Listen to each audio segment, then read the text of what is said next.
Welcome everyone. Hope you are keeping good health. I got a call this morning. My son and daughter-in-law were not feeling too well. They had a sore throat, so I decided to make this nutritious chicken soup for them. So I start off by taking 2 tablespoons of ghee.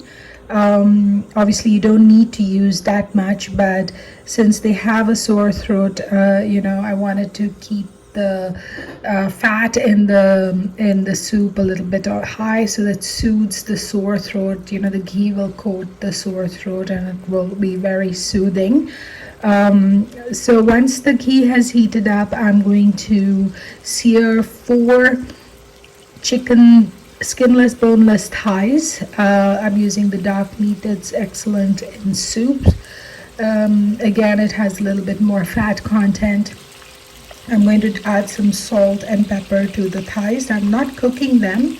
I am only searing them on both sides. I'm going to lightly brown it and put it aside, and then I'll add it at the last part of the soup. So here I have one side is almost seared. I'm going to turn it over and you'll see it's just lightly brown, and I'll do the same thing on the second side, and I'll put it once it's sort of lightly browned on both sides, I'll take it out. And as I mentioned before, it's not fully cooked. So while the chicken is browning, I decided to cut up the veggies. I'm going to add 1 huge onion, about 5 mushrooms, 2 potatoes, 2 little carrots, and some sugar snap peas that I will be adding to the soup. So here both sides are done now. So I've taken it out of the pan. I will put it in a little container and cover it so it continues to steam. And now I will add a little bit of cumin seeds. Now cumin seeds are obviously have a lot of health benefits, but I just add it because I like the flavor. So I've chopped up the mushrooms and onions, and I will add these over here and just sort of lightly saute them till the onions are translucent. I'm going to keep the heat kind of on the medium. So as you can see, I'm just using the leftover ghee to do that, and the pan has the droppings from frying up the chicken. So once I've got the mushrooms slightly brown and the onions are translucent, I'm adding my chicken broth mix. Now ideally, if you have chicken broth itself, you've made it at home, that's obviously the best.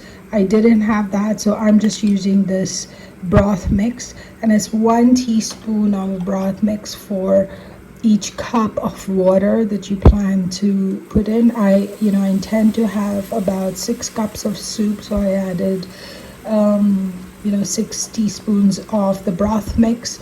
And just before I added the water, I realized I wanted to add in the potatoes. Now these are raw potatoes, my 2 medium raw potatoes that I've chopped, diced up sort of small, because the roll for these potatoes is it's a supporting roll, so it's not going to be visible in the end soup.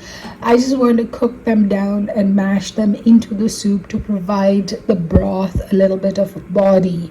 And you can do a corn flour slurry to do that, but I didn't want to add any flour. I just wanted it to be fully nutritious. So while that is boiling away, I've also chopped up my carrots and my sugar snap peas and a bunch of coriander. This is the broth, the chicken soup. I guess the mushrooms and the onions and the potatoes. And as you can see, the potatoes are fairly mashable. This is after 15 minutes of boiling. So I'm going to go ahead and help them along by actually mashing them in the soup, because I do want them to be fully blended. Now 15 minutes of boiling has evaporated some of the water, so I'm going to keep adding water. I'm going to keep it at that 6 cups level throughout and just keep adding water as it evaporates. So here I've added sufficient water. So after 15 minutes, I've mashed in my potatoes, and now I've added in my carrots. And I will cover it up and boil it for another 5 minutes, after which I will add in the sugar snap peas and chicken to give it the final 5 minutes of boiling. So that's in total I think 25 minutes or half an hour max, including the frying of the chicken. And this soup is so delicious and nutritious, and it's just soothes the throats when you drink it, and it sort of boosts your immunity. It makes you feel good, and it's easy to digest as well. So here is the soup 5 minutes after I added the carrots, and I can see the carrots are parboiled, so they will stand up to another 5 minutes of boiling that will be required with the chicken and the sugar snap peas, which I'm going to add now. So I chopped it up, and it gives it it gives it a nice fresh flavor, and still keeps it tender because I'm only going to blanch it in this. Here I've got the chicken. I cubed up the chicken as well, and I've added all 4 of the chicken thighs in, and give it a good stir. Give it a final 5 minutes of boiling, covered on medium heat. And by this time, trust me, the potatoes have fully dissolved, and the broth has got such a nice body to it, and it tastes so good. And I'm just going to taste it, and really there's no need to adjust salt or anything over here, as long as you keep the ratio of your broth mix to water balanced right to the end. I didn't add anything else in terms of spices or anything like that into it. And here it is after the final 5 minutes.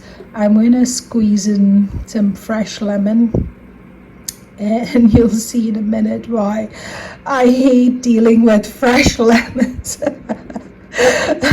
And the thing is that the lemons you get over here are like just so huge that they're difficult. I find it difficult to maneuver those big fat lemons, and I tend to stick with just the lemon juice in the bottle.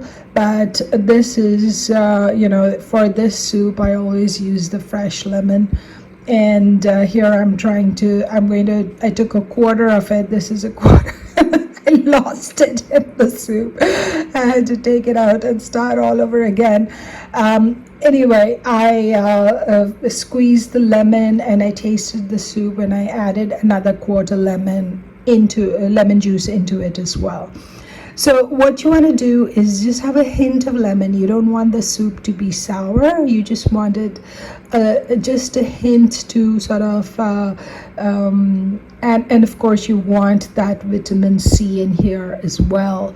So every ingredient that I've added has a role in recovery. And after I've added the lemon juice, I also add a whole bunch of finely chopped green coriander, which is so good for health. And I'll give it a good stir, and the soup is done. I'm just going to the heat will be turned off once I put the lemon in, and it's just boiling from some of the residual heat, I think, on the stove. Here I give it the final taste. It looks, it tastes wonderful. So I'm going to cover it, turn off the heat, and just let it rest before I pack it up and deliver it to the sickies at home. Well, hopefully you don't need this, but if you do, this is a delicious immunity boosting chicken soup that will soothe sore throats and help recover from cold and flu.